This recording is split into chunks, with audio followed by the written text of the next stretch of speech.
Bonjour tout le monde et bienvenue au Mont Corvo, ça y est, nous fêtons les 21 ans de One Piece. De la France au Japon, le monde entier fête l'anniversaire du plus grand des mangas. Interview de Eiichiro Oda qui dévoile la fin de son œuvre, éditeur qui s'excite, We Are sur France Inter, nouveaux jeux vidéo, Luffy et Usopp qui deviennent youtubeurs, figurines collector, manga et informations sur les coulisses de la fabrication de One Piece. Nous avons absolument tout regroupé dans cette vidéo et nous sommes vraiment fiers de pouvoir partager tout cela avec vous. Bien entendu, nous vous invitons vraiment à nous rejoindre sur Twitter et Facebook pour suivre l'actualité de One Piece en direct. Et bien sûr, vous trouverez en description tous les liens qui vous permettront de naviguer vers tout ce que vous allez découvrir dans cette vidéo. Vous êtes prêts? C'est parti!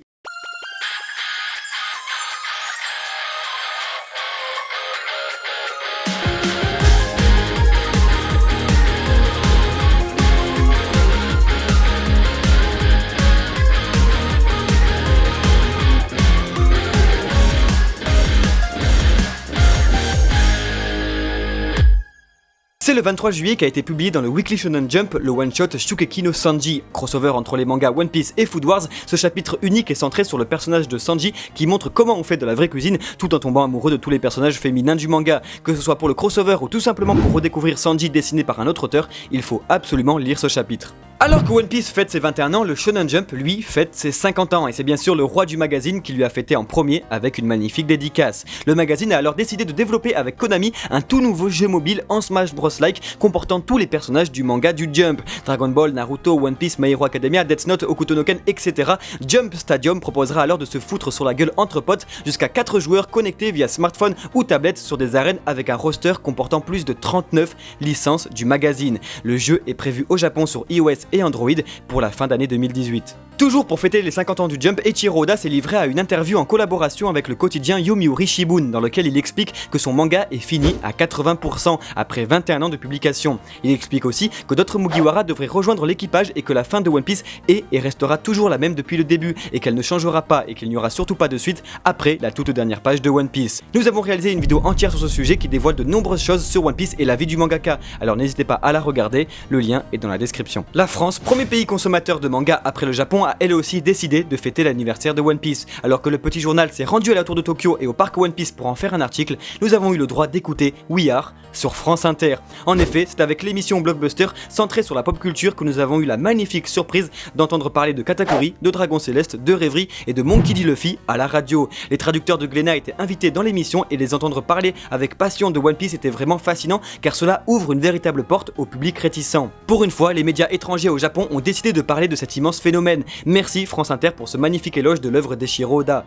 Bien sûr, vous trouverez le lien du podcast de l'émission en description. Après le petit journal et France Inter, c'est au tour de France Info carrément qui s'est rendu au siège de la Shueisha pour comprendre comment le Shonen Jump a imposé ses mangas dans le monde entier après 50 ans de bons et loyaux services. Au programme, un article très complet sur la production des plus grands titres du magazine hebdomadaire, ses secrets de fabrication et surtout l'implication des mangaka. Encore une fois, cela fait vraiment plaisir de voir les médias français cherchant à s'intéresser au sujet avant de le condamner. Vive le Japon, vive la France, les deux pays faits pour s'entendre. Vous trouverez bien sûr l'article dans la description et nous vous invitons vraiment à le lire. La Coupe du Monde de football est terminée, on est champion, tout va bien, mais c'est surtout encore une fois grâce à One Piece que nous avons eu le droit d'assister durant la compétition à un magnifique spectacle sur le Twitter de John Sulo. Supporter du Sénégal ou du Japon, ce n'est pas la victoire qui compte, mais le jeu avant tout. Les éditeurs d'Oda ont partagé ce moment magique sur leurs réseaux sociaux en annonçant qu'Oda avait carrément vu la vidéo.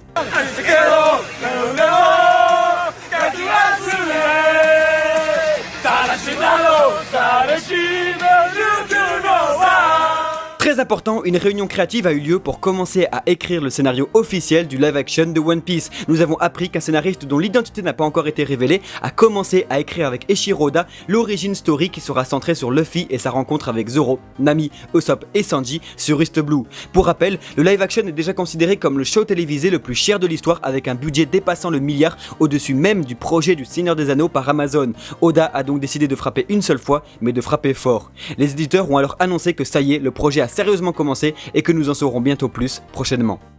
Bonne nouvelle, Anime Digital Network a annoncé l'acquisition de la licence One Piece et ça fait du bien, souvenez-vous, nous vous en parlions en vidéo, aucune plateforme légale avait racheté la licence, mais ça, c'était avant. Dorénavant, rendez-vous tous les lundis à 22h10 pour découvrir les derniers épisodes. La plateforme travaille en ce moment sur l'acquisition des 800 premiers épisodes, mais rien n'est sûr, pour le moment, il va falloir se contenter de Whole Cake Island. Le One Piece Island Song Collection arrive, très intéressant, l'album se compose uniquement de chansons chantées par les personnages de One Piece. Ton humoristique ou solennel, vous trouverez de tout, Zoro, de Flamingo, Nami, Fit, Robin, de tout. Voici le visuel de l'album et vous pouvez aller écouter des extraits dans la description. Prévu pour le 24 août, vous pouvez déjà vous le procurer pour 3200 yens, soit environ 28 € hors frais de port. Un tout nouveau databook One Piece va bientôt sortir. Des années après les Blue, Red, Yellow, Green et Blue Deep, le databook Vivre Carte sortira en septembre au Japon et présentera de façon originale son contenu en forme de Vivre Card. On espère alors que Glénat traduira ce tome pour que tous les fans français puissent en profiter. D'ailleurs, c'est pour fêter les 21 ans du manga qu'un nouveau et dernier One Piece magazine va sortir. Il comportera la suite du roman de Ace en avant-première, des interviews d'Oda, des secrets de fabrication de One Piece et bien d'autres surprises à l'instar des premiers numéros. Le 4e magazine devrait sortir cette année au Japon et en 2019 en France.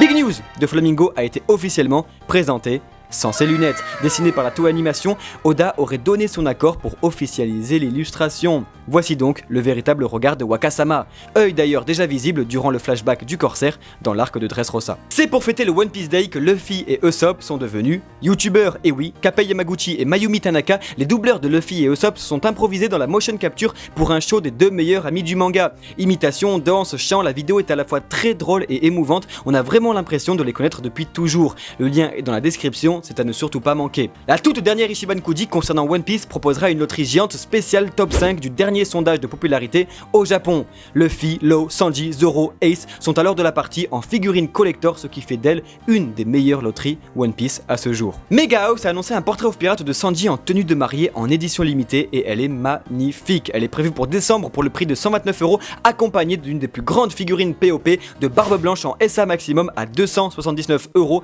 Les deux figurines seront disponibles chez Mangarake avec une réduction spéciale Mon Corvo. De plus, une nouvelle figurine du Gear Force va sortir en Figurate Zero mode Battle. Présentée en avant-première à la Japan Expo, nous avons eu la chance de la voir et la figurine du Léo Bazooka est super imposante et sortira en France en janvier 2019 pour le prix de 55 €.